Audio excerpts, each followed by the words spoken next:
नारद जी महाराज सनकादि ऋषियों को साथ में लेकर हरिद्वार में आनंद नामक तट पर पहुंच गए।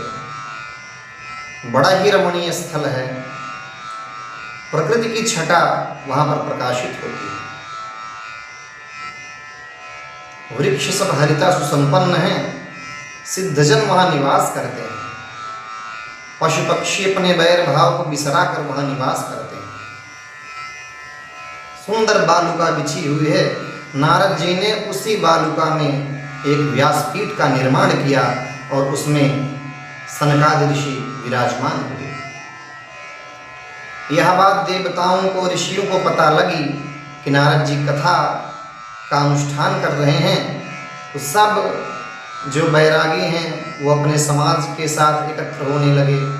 जो गृहस्थ हैं वो परिवार के साथ में एकत्र होने लगे। जो ऋषिजन हैं अपने शिष्यों के साथ में एकत्र होने लगे।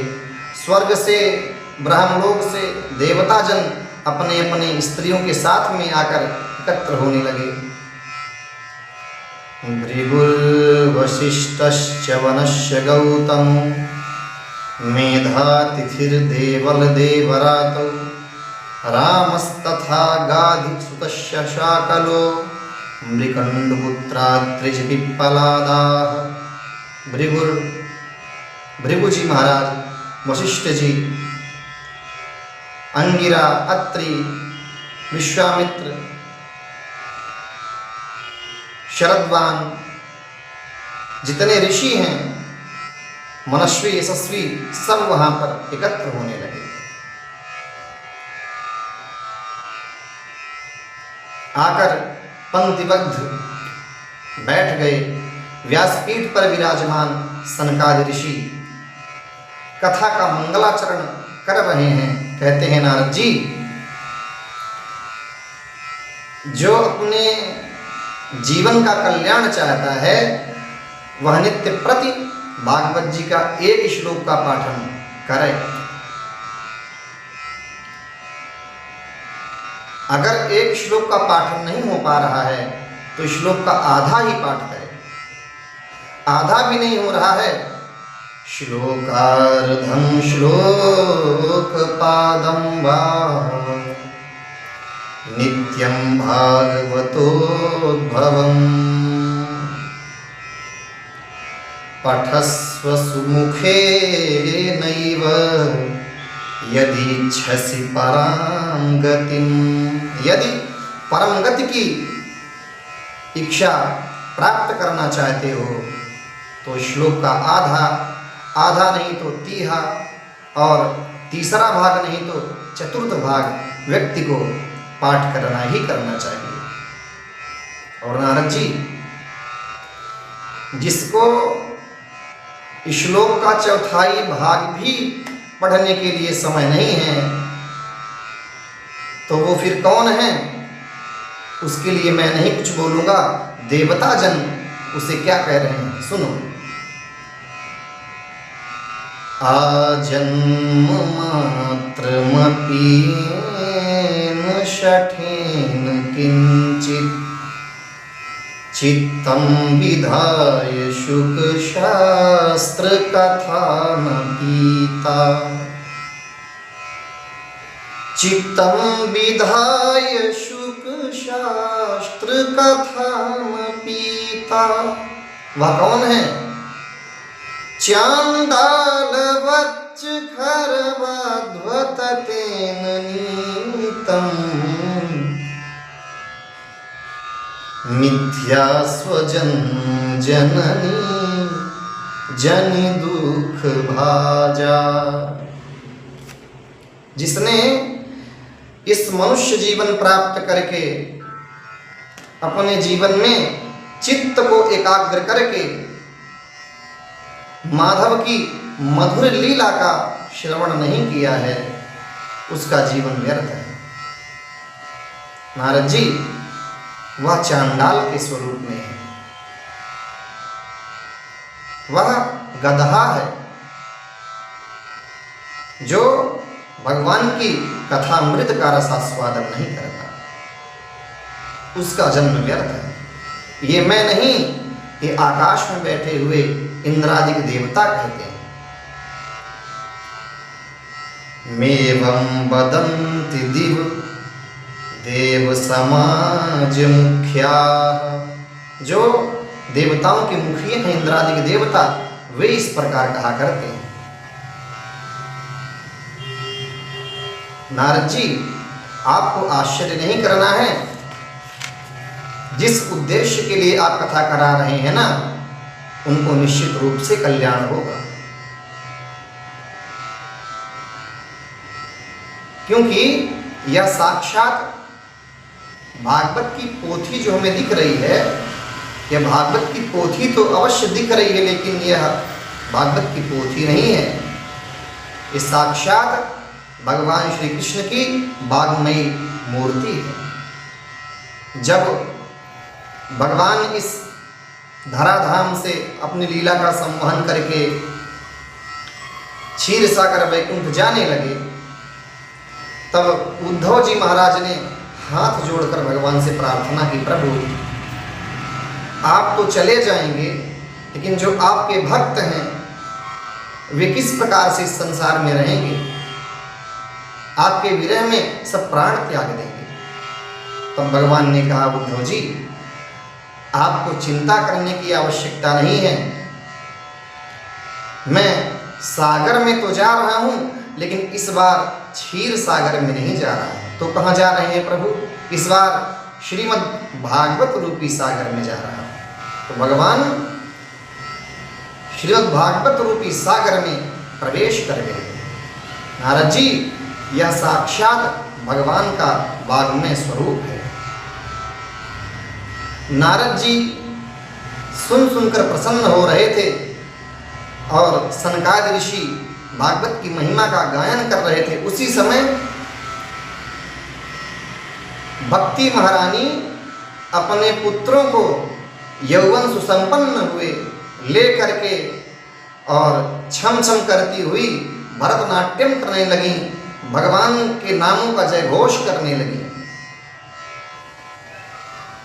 भक्ति ही सुतौ तौ तरुणौ गृहीत्वा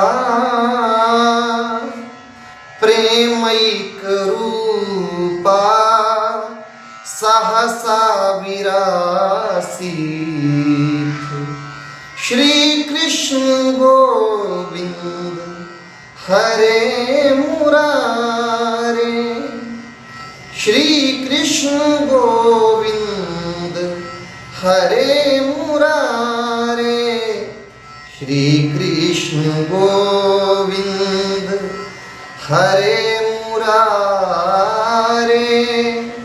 नाथेति नामानि मुहुर्वदन्ति।